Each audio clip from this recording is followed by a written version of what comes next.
त्यानंतर बघा सेक्शन बीमध्ये sketch and label the embryo sac in angiosperm.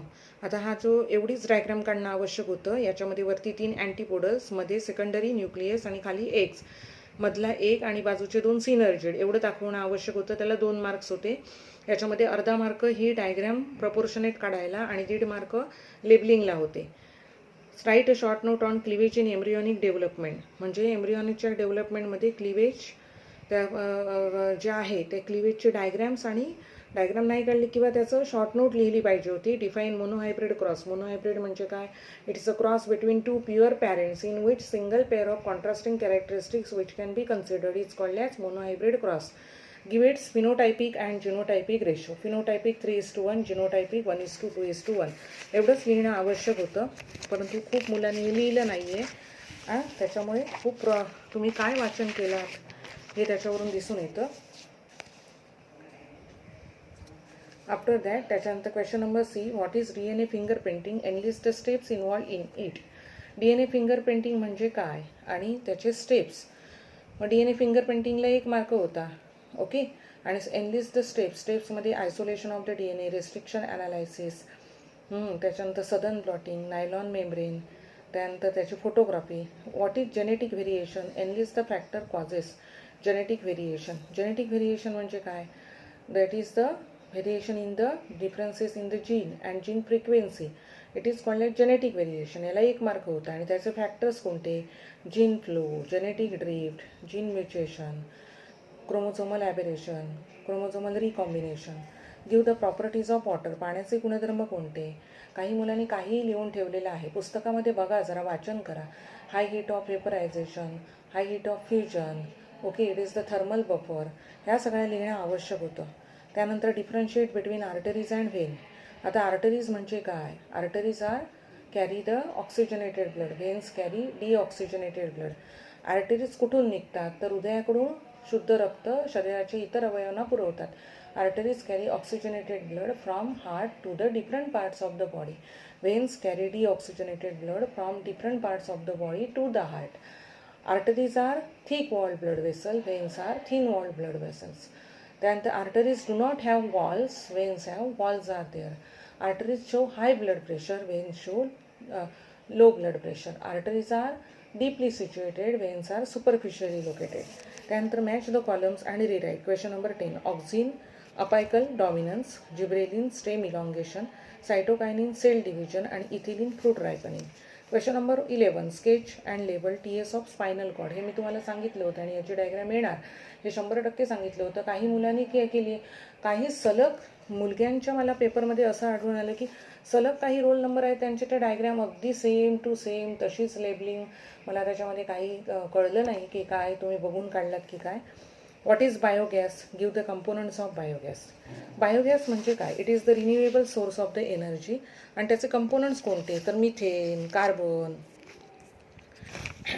Methane CH4, कार्बनचे आहेत, ते द्यायचे आहेत. दॅट इज द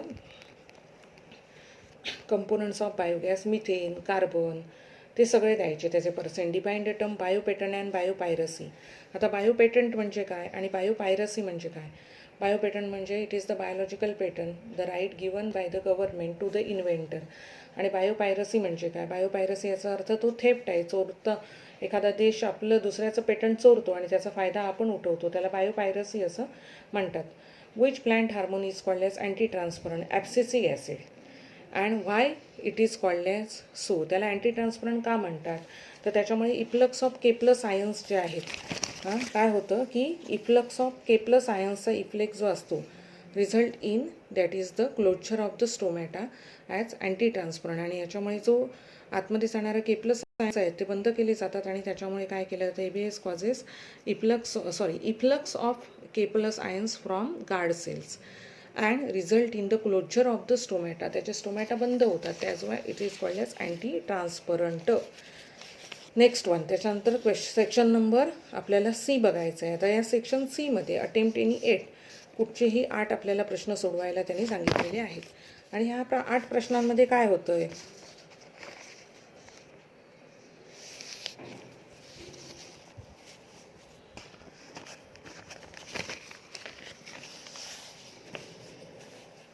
तर बघा 3 मार्क प्रत्येक प्रश्नाला आहेत. Explain the haplodiploid mechanism of sex determination in honeybees. यामध्ये डायग्राम काढली तरी चालेल आणि एक्सप्लेनेशन. डायग्राम काढली तर 1.5 मार्क डायग्रामला, 1.5 मार्क एक्सप्लेनेशनला. Give the characteristics of genetic code. Genetic कोडच्या कॅरेक्टरिस्टिक्स कोणत्या? Genetic code is commaless, it is non ambiguous, non overlapping, it is universal. Okay. Next one, distinguish between ape and man. आता झालं कसं, हा app आणि मॅनचा फरक जो आहे आपल्याला त्या धड्यातलं सगळं कट आहे. ओके. परंतु त्यांची क्रॅनियल कॅपॅसिटी वगैरे हे जुन्या याच्यातला एक प्रश्न आला हा. ठीक आहे, हा बदलला गेला पाहिजे होता, पण काही मुलांनी लिहिला.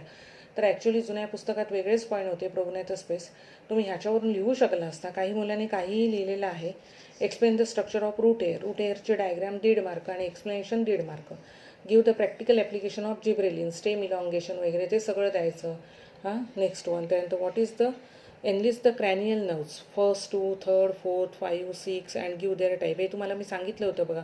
1ली, 2री, 3री, 4थी, 5वी, 6वी ह्या जे क्रॅनियल नर्व्स आहेत 12 जोड्या निघतात क्रॅनियल नर्वच्या. तुम्हाला मी त्याच्यासाठी एक सुंदर वाक्य दिलं होतं पाठ करून देण्यासाठी. म्हणजे नावं कशी पाठ करायची on the occasion of the party ते तुम्हाला दिलं होतं. ते जर वाक्य पाठ केलं असतात तर तुम्हाला त्यांची नावं लिहिता आली असती. म्हणजे 3पैकी 1.5 मार्क मिळाले असते आणि 1.5 मार्क फक्त तुमचे गेले असते. एनलिस्ट फक्त सगळे मार्क मिळाले असते, कारण त्यांनी फक्त यादी करायला सांगितली होती त्या नवचे, फंक्शन नको. Which is the positive agent of the AIDS. How it is transmitted. HIV, human immunodeficiency virus, it is the positive agent of the AIDS.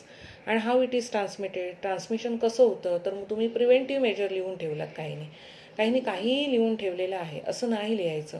मग त्याच्यामध्ये unprotected sexual contact, blood, syringe, saliva, okay, from mother to the child, that is in case of the breast feeding, और in case of the that is pregnant woman to her child through the placenta, suppose she is suffer from AIDS. Name the 3 vitamins and give their microbial source. काही एखाद दुसऱ्या मुलाने ना 3 विटॅमिनची नावं आणि microbial source लिहिलेलं आहे, बाकी कोणी लिहिलेलं नाही आहे. फक्त विटॅमिनची नावं लिहायची होती. विटॅमिन B1, विटॅमिन B12 असं जे आहे, निरोस्पोरा, गॉसिपाय वगैरे, ती नावं लिहायची होती. Next, explain mutualism with suitable example. आता ह्या प्रश्नामध्ये गोंधळ घातला खूप मुलांनी. आता म्युच्युएशनचा अर्थ लिहून ठेवला, सडन चेंज.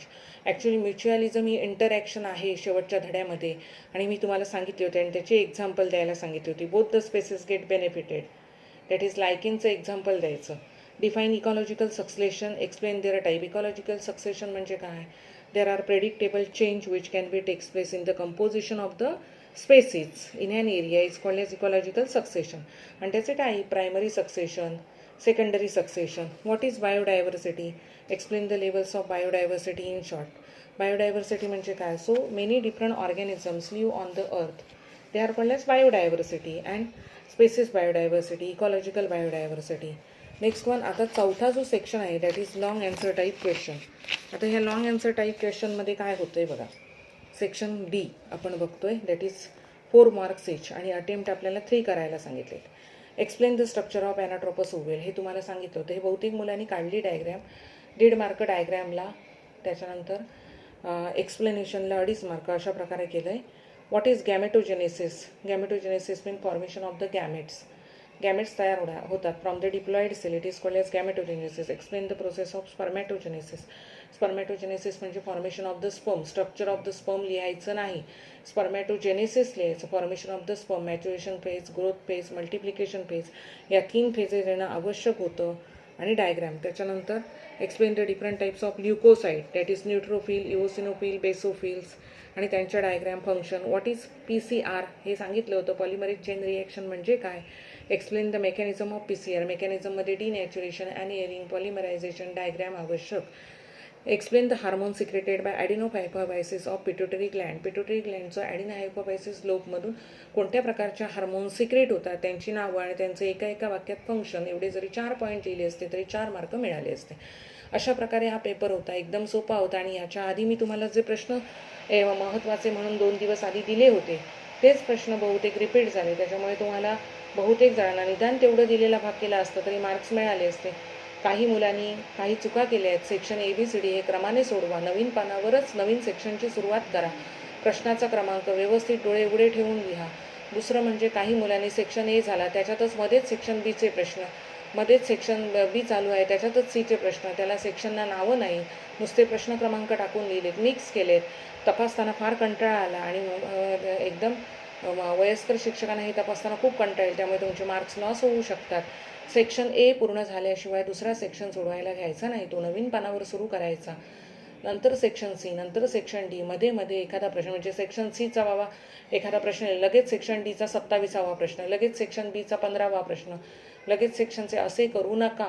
क्रमवार सेक्शन सोडवत चला. समजलं? तुमचे मार्क्स कॅरी होणार नाहीत. नाहीतर कोणत्याही क्रमाने सोडवायचं नाही. मध्ये मध्ये प्रश्न कुठच्याही सेक्शनचे कुठच्याही सेक्शनमध्ये घुसडायचे नाहीत.